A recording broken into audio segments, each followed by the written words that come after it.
অনেকেই হচ্ছে ঘটনাটা জানে, অনেকেই জানে না। 2020 সালে করোনাকালীন সময় অনলাইন বেসড কিছু উপস্থাপনা করি প্রোগ্রামে ফেসবুক পেজ থেকে। তো যার কারণে একই ধারা দিয়ে 2টি মামলা হয়। আমার বয়স কম ছিল, আন্ডার 18 ছিলাম, 17 বছর, কিন্তু দেখানো হয় 22 বছর, 24 বছর। এই জিনিসগুলো দেখিয়ে মামলা করা হয়। তো পরবর্তীতে আমাকে 2 বছর পরে ধরে নিয়ে যাওয়া হয় যে আমি পলাতক ছিলাম এরকম কিছু একটা বলে, যেখানে আমার পরিবার বা আমার আত্মীয় স্বজন বা আমি নিজেই জানতাম না যে আমার নামে কোনো মামলা হয়েছে, অথচ 2 বছর অতিবাহিত হয়। ধরে নিয়ে যাওয়া হয় 2022 সালের 27 আগস্ট। তারপর স্বপ্ন দেখতে থাকি যে আজকে বের হব, কালকে বের হব, 1 মাস না, 1 সপ্তাহ না, 3 মাস চলে গেল, 6 মাস চলে গেল।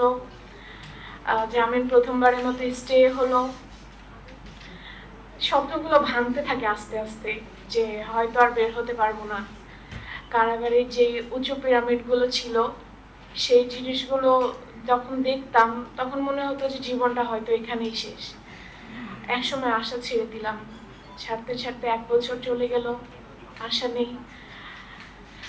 জুলাই মাসের 10 তারিখে একটা স্বপ্ন দেখলাম যে হয়তো প্রথমবার স্টের পর আজকে বের হব, আর হয়তো থাকতে হবে না। জুলাই মাসের 10 তারিখে আবার 4 মাসের জন্য স্টে করা হলো, আবার ভেঙে পড়লাম। হয়তো ভাবলাম যে আমার জীবনটা হয়তো কারাগারেই শেষ।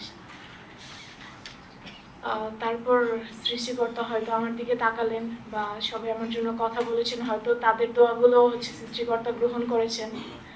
তো এই যে সময়ের মধ্যেগুলো আমি গিয়েছি পরিবার থেকে দূরে, প্রথম কথা, পড়াশোনা, আমার ফিউচার সবকিছু আটকে ছিল, একদম আটকে ছিল। কোর্টে যেতাম, আমার পরিবারের মানুষজন কান্নাকাটি করতো, এটা স্বাভাবিক ছিল, কিন্তু দেখতাম যে ব্যাচমেটরা আসতো, ওরা কি সুন্দর পড়াশোনা করছে, কিন্তু আমার জীবনটা আটকে আছে। তারপর যে কারাগারের যে মানে কয়টা জিনিস নিয়ে আমি আসলে কথা বলবো আমার জানা নেই, মানে কয়টা জিনিস নিয়ে, কয়টা মানবাধিকার লঙ্ঘন বা আমার সাথে কয়টা অন্যায় হয়েছে, কয়টা দিক থেকে অন্যায় হয়েছে। খাদিজা, আমরা জানি ইতিহাসটা দীর্ঘ, সময়টা আমাদের কম, খুব ছোট্ট করে আপনি যদি শেষ করেন এবং সেই সঙ্গে আপনার কথা বলে আপনার এই যে লড়াইটার ক্ষেত্রে লড়াই করতে করতে আপনার মধ্যে স্বপ্নটা কি তৈরি হয়েছিল সেটা যদি একটু বলেন, এবং আজকে কি দেখছেন সেটাও যদি একটু বলেন।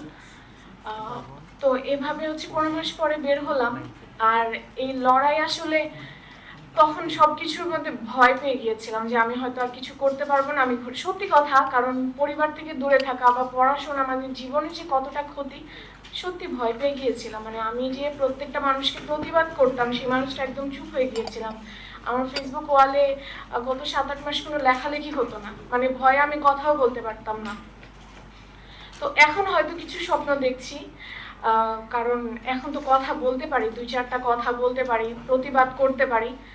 তো হয়তো মানুষের জন্য কিছু করার চেষ্টা করব, যে নিজের যে দৃঢ়তাটা ছিল বা মানুষকে যে প্রতিবাদ করতে পারতাম বা অন্যায়ের বিরুদ্ধে যে কথা বলতে পারতাম, হয়তো সেই জিনিসগুলো নিয়ে কথা হবে ইনশাল্লাহ।